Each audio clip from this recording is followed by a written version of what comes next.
ನಮಸ್ಕಾರ ವೀಕ್ಷಕರೇ, ನಾನು ನಿಮ್ಮ ಬೀನಾ ಚಂದ್ರು. ಈ ದಿನ ರಸಮ್ ಪೌಡ್ರ್ ಮಾಡೋದು ಹೇಗೆ ತಿಳ್ಕೊಳ್ಳೋಣ. 3 ಸ್ಪೂನು ಧನಿಯಾ, 2 ಸ್ಪೂನ್ ತೊಗರಿಬೇಳೆ, 1 ಸ್ಪೂನ್ ಕಡಲೆಬೇಳೆ, 1 ಸ್ಪೂನ್ ಜೀರಿಗೆ, ಅರ್ಧ ಸ್ಪೂನ್ ಮೆಂತ್ಯ, 1 ಸ್ಪೂನು ಮೆಣಸು, ಕರಿಮೆಣಸು, 10-12 ಒಣಮೆಣಸಿನ್ಕಾಯಿ, ಗುಂಟೂರು ಬ್ಯಾಡಗಿ ಎಲ್ಲ ಮಿಕ್ಸ್ ಮಾಡ್ಕೊಂಡಿದ್ದೀನಿ, 1 ಸ್ಪೂನ್ ಸಾಸಿವೆ, ಕರಿಬೇವು 2 ಕಡ್ಡಿ. ಮತ್ತು ನಂತರ ಎಲ್ಲ ಪೌಡ್ರ್ ಆದ ನಂತರ ಹಾಕಲಿಕ್ಕೆ ನಾನು ಸ್ವಲ್ಪ ಅರಿಶಿಣದ ಪೌಡ್ರನ್ನ ಇಟ್ಕೊಂಡಿದ್ದೀನಿ, ಸ್ವಲ್ಪ ಹಿಂಗನ್ನು ಇಟ್ಕೊಂಡಿದ್ದೀನಿ. ಮೊದಲಿಗೆ ನಾವು ಧನಿಯಾ ಪೌಡ್ರ್ ಮಾಡ್ಕೊಳ್ಳೋಕ್ಕೆ ಧನಿಯಾನ ಹುರ್ಕೋಬೇಕು. ನಾನಿಲ್ಲಿ 3 ಸ್ಪೂನಷ್ಟು ಧನಿಯಾ ತೊಗೊಂಡಿದ್ದೀನಿ. ಈ ಎಲ್ಲ ಇಂಗ್ರೀಡಿಯೆಂಟ್ಸು ಹುರಿದಿಟ್ಕೊಂಡ್ರೆ ನಾವು ಸುಮಾರು 1-2 ತಿಂಗಳು ರಸಮ್ ಮಾಡ್ಬೋದು. ವೀಕ್ಲಿ ಒನ್ಸ್ ಮಾಡೋ ರೀತಿ ಒಂದು 4-5 ಜನಕ್ಕೆ ಆಗೋಷ್ಟು ರಸಮ್ನ ತಯಾರು ಮಾಡ್ಕೊಬೋದು. ನಾನಿಲ್ಲಿ ಧನಿಯಾ ತಗೊಂಡು ಧನಿಯಾನ ಹುರಿದು ಇಟ್ಕೊತಾ ಇದ್ದೀನಿ. ಧನಿಯಾ ಚೆನ್ನಾಗಿ ಅದು ಪರಿಮಳ ಬರೋ ರೀತಿ ಚೆನ್ನಾಗಿ ಹುರ್ಕೋಬೇಕು. ಇವಾಗ ಧನಿಯಾನ ನಾನು ಹುರ್ಕೊತಾ ಇದ್ದೀನಲ್ಲ, ಈಗ ಅದು ಧನಿಯಾ ಅದು ಚೆನ್ನಾಗಿ ಹುರಿದಾದ್ಮೇಲೆ ಅದೇ ಒಂಥರ ಇದಾಗತ್ತೆ, ಇದಕ್ಕೆ ಚಟ್ಪಟ ಅಂತ ಸಿಡ್ದಂಗೆ ಆಗುತ್ತೆ. ಆವಾಗ ನೀವು ತೆಗೆದು ಇಟ್ಕೋಬೇಕು, ಧನಿಯಾ ಚೆನ್ನಾಗಿ ಹುರಿದಾಗಿದೆ ಅಂತ ತಿಳ್ಕೊಂಡು. ಇವಾಗ ಧನಿಯಾ ಎಲ್ಲ ಸಿಡಿತಾ ಇದೆ, ಚೆನ್ನಾಗಿ ಹುರಿದಾಗಿದೆ. ಇವಾಗ ಧನಿಯಾನ ತೆಗೆದು ನಾವು ಒಂದು ಪಾತ್ರೆಗೆ ಟ್ರಾನ್ಸ್ಫರ್ ಮಾಡ್ಕೊಳ್ಳೋಣ, ಬೇರೆ ಪ್ಲೇಟ್ ಅಥವಾ ಪಾತ್ರೆಗೆ. ಬನ್ನಿ, ಇವಾಗ ಧನಿಯಾ ಚೆನ್ನಾಗಿ ಹುರಿದು ಮಿಕ್ಸ್ ಆಗಿದೆ, ಗಮ್ ಅಂತ ಇದೆ ಸ್ಮೆಲ್ಲು ಎಲ್ಲನೂ. ಇದನ್ನು ನಾನು ಒಂದು ಪಾತ್ರೆಗೆ ಟ್ರಾನ್ಸ್ಫರ್ ಮಾಡ್ಕೊತಾ ಇದ್ದೀನಿ. ಇವಾಗ ನಾನು ತೊಗರಿಬೇಳೆ ತೊಗೋತಾ ಇದ್ದೀನಿ. ಧನಿಯಾ 3 ತೊಗೊಂಡ್ರೆ ತೊಗರಿಬೇಳೆ 2 ಮೆಷರ್ಮೆಂಟ್ ತೊಗೋಬೇಕು. ನಾನಿಲ್ಲಿ 2 ಸ್ಪೂನ್ದು ತೊಗರಿಬೇಳೆ ತೊಗೊಂಡಿದ್ದೀನಿ. ತೊಗರಿಬೇಳೆ ಅಂದರೆ ನೀವು ಬೇಳೆ ಸಾಂಬಾರು ಮಾಡೋಕ್ಕೆ ಯೂಸ್ ಮಾಡೋವಂತಹ ಬೇಳೆನ ತೊಗೋಬೇಕು. ಅದನ್ನು ತೊಗೊಂಡು ಅದನ್ನು ಚೆನ್ನಾಗಿ ಹುರ್ಕೋಬೇಕು. ಇವಾಗ ನೀವು ಈ ರಸಮ್ ಪೌಡ್ರು ಮಾಡೋದು ಈ ಬೇಳೆ ಹಾಕಿ ಬೇಯಿಸಿನಾದರೂ ಮಾಡ್ಕೋಬೋದು, ವಿತೌಟ್ ಬೇಳೆ ಬರೀ ಟೊಮೊಟೊ ಬೇಯಿಸ್ಕೊಂಡು ಹಾಕ್ಕೊಂಡು ಮಾಡ್ಕೊಳ್ಳೋ ಅಂಥ ರಸಮ್ಮು ಎರಡಕ್ಕೂ ಯೂಸ್ ಮಾಡಬಹುದು. ಇನ್ಸ್ಟೆಂಟಾಗಿ ಮಾಡ್ಲಿಕ್ಕೆ ಬೇಕಾಗೋ ರೀತಿ ನೀವು ಬೇಳೆ ಬೇಯಿಸ್ದೆ ಟೊಮೊಟೊನ ಬೇಯಿಸಿ ಒಗ್ಗರಣೆ ಕೊಟ್ಕೊಂಡು ರಸಮ್ ಮಾಡಬಹುದು. ಹುಣಸೆ ರಸ ಎಲ್ಲ ಹಾಕ್ಕೊಂಡು ಆ ರೀತಿ ಈ ಬೇಳೆ ಈ ರಸಮ್ ಪೌಡ್ರನ್ನ ತಯಾರು ಮಾಡ್ತಾಯಿದ್ದೀನಿ. ಈಗ ಬೇಳೆ ಎಲ್ಲ ಚೆನ್ನಾಗಿ ಫ್ರೈ ಆಗಿದೆ, ಎಲ್ಲ ಸಿಹಿಯೋ ರೀತಿ ಆಗಬಾರ್ದು, ಕೆಂಪಗಾಗಬೇಕು, ಅಲ್ಲಿವರೆಗೂ ಹುರ್ಕೋಬೇಕು. ತಳ ಹತ್ಕೋಬಾರ್ದು, ಆ ರೀತಿ ನೀವು ಡ್ರೈ ಫ್ರೈ ಮಾಡ್ಕೋಬೇಕು. ವಿತೌಟ್ ಯೂಸಿಂಗ್ ಆಯಿಲ್ ನಾನೆಲ್ಲನೂ ಫ್ರೈ ಮಾಡ್ಕೊತಿದ್ದೀನಿ. ಒಂಚೂರು ಬೇಳೆ ಕಪ್ಪಗೆ ಆಯಿತು ಆಗದೆ ಇರೋ ರೀತಿ ನೀವು ಚೆನ್ನಾಗಿ ಹುರ್ಕೋಬೇಕು. ಇವಾಗ ನಂತರ ನಾನು ಕಡಲೆಬೇಳೆನ ಹಾಕ್ಕೋತಾ ಇದ್ದೀನಿ. ನಾನಿಲ್ಲಿ 1 ಮೆಷರ್ಮೆಂಟು 1 ಸ್ಪೂನು ಕಡಲೆಬೇಳೆಯನ್ನು ತೊಗೋತಾ ಇದ್ದೀನಿ. ಕಡಲೆಬೇಳೆನೂ ಚೆನ್ನಾಗಿ ಹುರ್ಕೋಬೇಕು. ಈಗ ಎಲ್ಲ ನಮ್ಮ ಬಾಣಲಿ ಚೆನ್ನಾಗಿ ಕಾದಿರೋದ್ರಿಂದ ಇದೆಲ್ಲ ಬೇಗ ಬೇಗ ಹುರಿಬೋದು. ಫಸ್ಟು ಎಲ್ಲ ಹುರಿಲಿಕ್ಕೆ ಸ್ವಲ್ಪ ಹೀಟ್ ಆಗದೆ ಇರೋದ್ರಿಂದ ಸ್ವಲ್ಪ ಜಾಸ್ತಿ ಟೈಮ್ ತೊಗೊಳುತ್ತೆ. ಈಗ ನಾವು ಈ ಕಡಲೆಬೇಳೆನ ಚೆನ್ನಾಗಿ ಹುರ್ಕೋಬೇಕು. ನಾನಿದು ಯಾವುದು ಕಪ್ಪಾಗಿಲ್ಲ, ಹಾಗೆ ಎಲ್ಲ ಹೀಟಾಗಿದೆ, ಪೌಡ್ರು ಮಾಡೋಕ್ಕೆ ಆಗುವಷ್ಟು. ಇವಾಗ ನಂತರ ನಾನು ಮೆಂತ್ಯ ಹಾಕ್ಕೋತಾ ಇದ್ದೀನಿ. ಮೆಂತ್ಯ ತುಂಬ ಕಹಿ ಬರುತ್ತೆ, ಅದರಿಂದ ಒಂದು ಅರ್ಧ ಸ್ಪೂನ್ ಇದ್ದರೆ ಇದು ಯಾವುದೇ ರೀತಿ ಪದಾರ್ಥ ಯೂಸ್ ಮಾಡಿದ್ರೆ ಅದು ಫ್ಲೇವರ್ ಚೆನ್ನಾಗಿ ಕೊಡುತ್ತೆ, ಹೆಲ್ತ್ಗೂ ಒಳ್ಳೆಯ ಇದು. ಮೆಂತ್ಯನೂ ಚೆನ್ನಾಗಿ ಸೀಸ್ಬಾರ್ದು, ಕಹಿ ಬಂದುಬಿಡುತ್ತೆ ಇದು.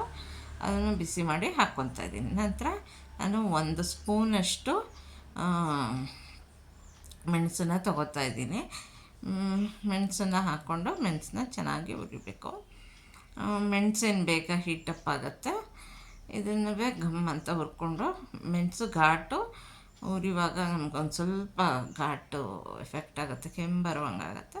ಅಲ್ಲಿವರೆಗೂ ಹುರ್ಕೊಂಡು ಅದನ್ನು ಒಂದು ಇದಕ್ಕೆ ಹುರಿದಿಟ್ಕೊಂಡಿರೋದನ್ನ ಒಂದು ಪಾತ್ರೆಗೆ ಟ್ರಾನ್ಸ್ಫರ್ ಮಾಡ್ಕೋಬೇಕು. ಈಗ ನಾನು ನೆಕ್ಸ್ಟು ಜೀರಿಗೆ ಹುರಿದ್ಕೊಳ್ತೀನಿ. ಸ್ವಲ್ಪ ಮೆಣಸಿಗಿಂತ ಜೀರಿಗೆನ ಜಾಸ್ತಿ ತೊಗೋಬೇಕು. ಜೀರಿಗೆನೂ ಬೇಗ ಫ್ರೈ ಆಗುತ್ತೆ. ಜೀರಿಗೆನ ಚೆನ್ನಾಗಿ ಹುರ್ಕೊಳ್ಳೋಣ ಬನ್ನಿ. ಎಲ್ಲ ಈಗ ಜೀರಿಗೆ ಹುರಿದಾಗಿದೆ, ಇದನ್ನು ಈಗ ನಾವು ಪಾತ್ರೆಗೆ ಟ್ರಾನ್ಸ್ಫರ್ ಮಾಡ್ಕೊಳ್ಳೋಣ. ಇವಾಗ ನೆಕ್ಸ್ಟು ಸಾಸಿವೆ 1 ಸ್ಪೂನ್ ತೊಗೊಂಡಿದ್ದೀನಿ. ಸಾಸಿವೆಯನ್ನು ಜಾಸ್ತಿ ಹುರ್ಕೋಬಾರ್ದು, ಸಾಸಿವೆ ಸಿಡಿದೇ ಇರೋ ರೀತಿ ನಾವು ಹುರ್ಕೋಬೇಕು. ಸಾಸಿವೆ ಜಸ್ಟ್ ಬಿಸಿ ಆದರೆ ಸಾಕು, ಪೌಡ್ರು ಮಾಡಲಿಕ್ಕೆ ಅವಶ್ಯಕತೆಯಷ್ಟು ನಾವು ಇದು ಮಾಡಿದ್ರೆ ಸಾಕು. ನಂತರ ನಾನು ಈಗ ಮೆಣಸಿನ್ಕಾಯಿ ತೊಗೋತಾ ಇದ್ದೀನಿ. ಈ ಅಳತೆಗೆ ನಾನು 15 ರಿಂದ 16 ಮೆಣಸಿನ್ಕಾಯಿ ತೊಗೊಂಡಿದ್ದೀನಿ.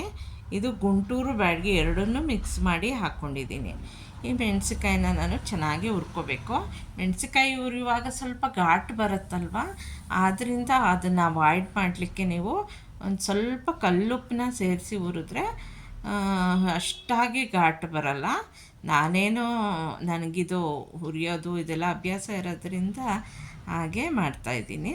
ಈಗ ಚೆನ್ನಾಗಿ ಹುರಿದಾಗಿದೆ ಮೆಣಸಿನ್ಕಾಯಿ ಕಪ್ಪಾಗದೇ ಇರುವಂಗೆ, ಗರಿಗರಿಯಾಗಿ ಬರುವಂಗೆ ಇದನ್ನು ಹುರ್ಕೋಬೇಕು. ನೋಡಿ, ಚಟ್ಪಟ್ ಅಂತ ಮೆಣಸಿನ್ಕಾಯಿ ಎಲ್ಲ ಇದಾಗಿ ಆರಿಬಿಡ್ತು.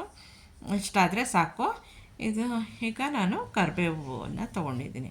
ಕರಿಬೇವು ನಾನು 2 ಕಡ್ಡಿಗೆ ತೊಗೊಂಡಿದ್ದೀನಿ. 2 ಕಡ್ಡಿ ಊರಿ ಅದನ್ನು ಚೆನ್ನಾಗಿ ನಾನು ಫ್ರೆಶ್ ಆಗಿರೋ ಕರ್ಬೇವಿನ ಸೊಪ್ಪು ತೊಗೊಂಡಿರೋದ್ರಿಂದ ಇದನ್ನು ಸ್ವಲ್ಪ ಹೊತ್ತು ಹೆಚ್ಚಾಗಿ ಹುರಿಬೇಕು.